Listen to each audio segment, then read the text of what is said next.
Oh, what's up, guys? Welcome back to another Commander deck tech. This time we have the first Commander deck that I'm uploading that has an infinite combo in it. Um, yeah, the first one that I'm uploading that has an infinite combo or a couple of infinite combos in it. But the Commander here, Kinnan, Bonder, Prodigy. When you tap a non-land permanent for mana, add 1 mana of any type that permanent produced. So it makes all your non-land stuff tap for an additional 1. Or you can pay 5, a green and a blue. Look at the top 5 cards, put a non-human creature among them onto the battlefield, and put the rest in the bottom of your library in a random order. But, great little card. This is could be a CEDH deck. This one is not. This one's just a tuned EDH deck. It's not quite CEDH yet, but maybe one day it'll get there. So let's get into this, guys.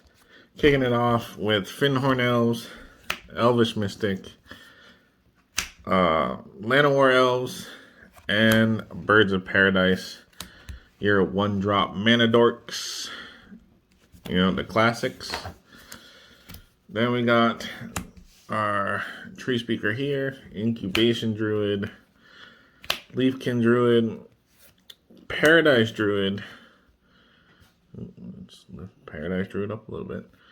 And Whisper of the Wilds. So a couple more mana dorks here. And then the rest of your mana dorks we got are Marleaf Pixie, Greenweaver Druid, Llanowar Visionary, and Karametra's Alkaloid. Now, that is your mana dorks for the deck, because obviously in these colors we want to ramp and get to our combo as quick as we can. Then we got Acidic Slime, Trophy Mage, Tatiova Benthic Druid, Wood Elves to go find a forest, Magus of the Order to go find our combo pieces, Wildheart Invoker. It's another way to go infinite. If you get infinite colorless with a Kinnan on the board and the Basalt Monolith, and you get this out, then you could just pay to 8 a whole crap ton of times, make Kinnan really, really big, and then kill somebody for commander damage. Or one of your other creatures on the board if you want. Then we got the Venser Shaper Savant, our Arch to search for combo pieces, Rex Sage for a little removal, Body of Knowledge because sometimes our hand gets kind of big, and Body of Knowledge helps us draw some cards even if he's tiny. Tim the Prodigal Sorcerer, Kior's Follower, Biomancer's Familiar, makes Kinnan's ability cheaper. And there's a Hall, Primal Tide. This card is underrated, okay? It can't be countered, no maximum hand size. It draws you a card whenever your opponent casts a non-creature spell, and it has evasion built in. Yes, you'd have to discard 3 cards, but doing that when you have a whole lot of cards in your hand, and after a certain point, your lands are dead in your hand, so if you're going to discard them for evasion for this, then so be it. Thorn Mammoth, Moldrifter, and Thassa's Oracle. Of course, we have to have Thassa's Oracle in here for one of the infinite combos.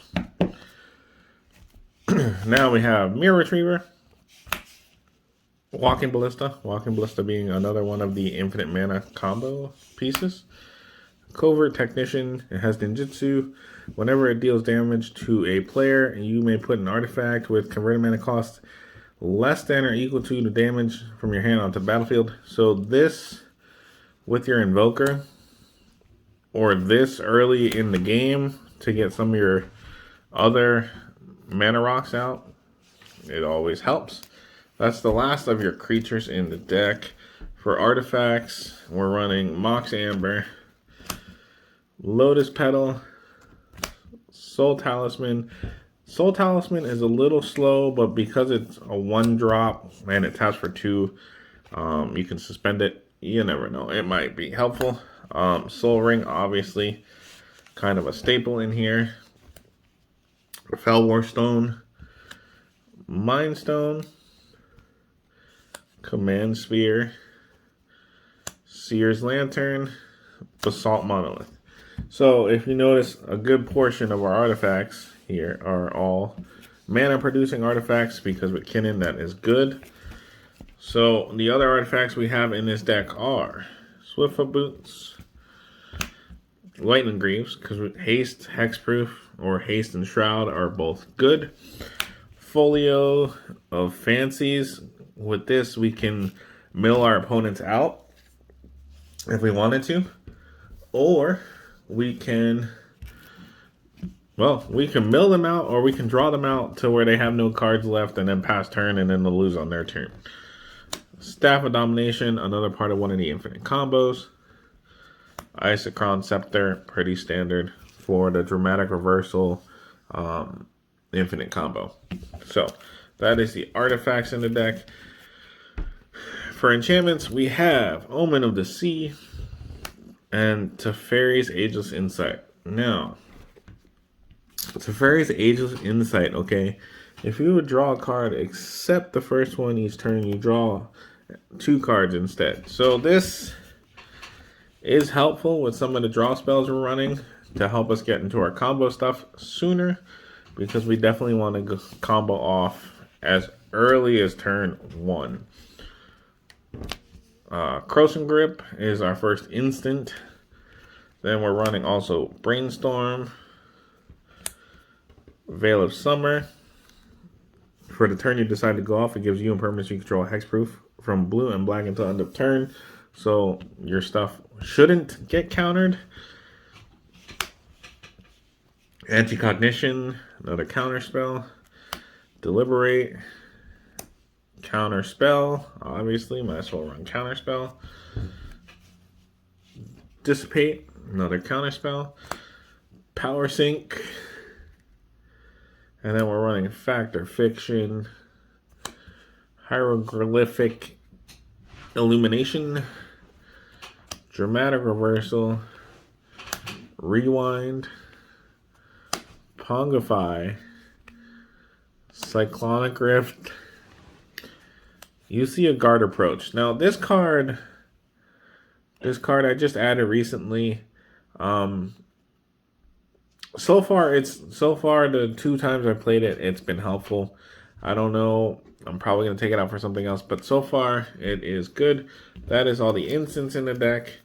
And sorceries, we have Ponder, Preordain, Shimmer Possibility, Solve the Equation, best sorcery in the deck, Primal Command, and one of my favorite cards, Days Undoing.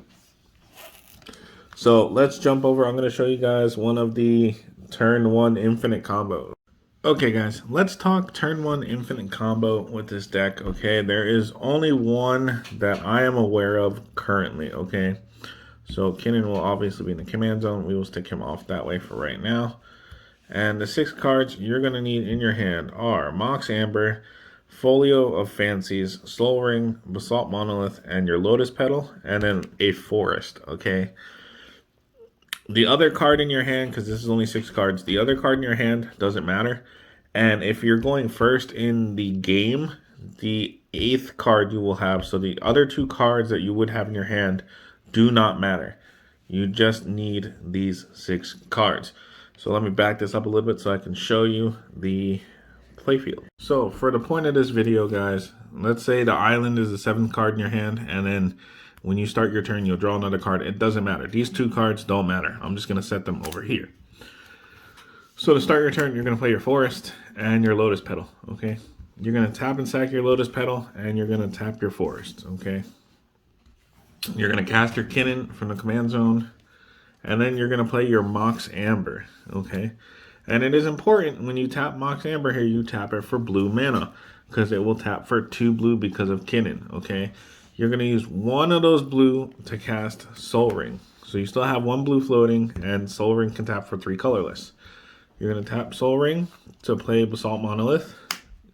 Still have the 1 blue floating, okay? Going to tap Basalt Monolith, untap, make infinite colorless mana, with 1 blue mana floating, okay? You're going to use your blue mana floating and one of your infinite colorless to play Folios of Fancies. Now, let's say you're going first in the turn order, and this was your opening hand, okay? That means you should have 91 cards left in your deck. So you're going to pay into this so that each player will draw 91 cards from their deck. So now you will have no cards left in your deck, okay? But your opponents will have 1 card left in your deck. And you will have your whole deck in your hand. So now what you want to find next is your Isochron Scepter and your Dramatic Reversal, okay? You're going to cast that with the colorless mana imprinting the Dramatic Reversal. Now, you can tap your Isochron Scepter, which will untap your other permanents. So now, with Mox Amber, you have infinite colorless, or infinite colors. And your folios will be untapped. So now, you just have to tap your Mox Amber again and tap this to mill each of your opponents for a number of cards equal to the number of cards in their hands. So now all your opponents will mill the last card in your deck. And you pass the turn. Or, if you want, at this point, you can just Walking Ballista them to death. Or you can drop your Thassa's Oracle. You can Walking Ballista. You can Thassa's Oracle. You can... Whatever you want to do, it's really up to you. You can play your Lightning Greaves, give Kinnan haste, drop your Invoker, pay into Invoker, and swing with Kinnan to kill somebody for... The options are unreal. But because it's your turn, okay? Because it's your turn, you not having any cards left in your deck, with just milling them for the last card in their deck, passing the turn, they're all going to lose as it goes around the table. And then when it gets back to you, you would only be the last one left because it has already eliminated everybody else. But in case you wanted to keep it going, you could keep the con going with infinite colorless mana. But guys, that is the turn 1 infinite combo for this deck. The chances of getting those 6 cards in your hand, realistically, might be a little slim to none. I mean, it could obviously happen. Having a forest in your hand, having Mox Amber and the Lotus Petal are not as likely, but there's a chance it could happen. If it does happen, this is what you will have. There is also a number of ways to go turn 2 infinite as well. And let's be real here. If you're ending the game on turn 2 or turn 1, you're going to win the game either way. But that is this deck tech, guys. And that is one of the infinite combos. I will see you guys in the next video. Hopefully, you guys are enjoying these deck techs. We are doing, right now, 2 a week. I might upload a 3rd one this week. We shall see. But for right now, this was Kinnan, Bonder Prodigy, and I will see you guys later.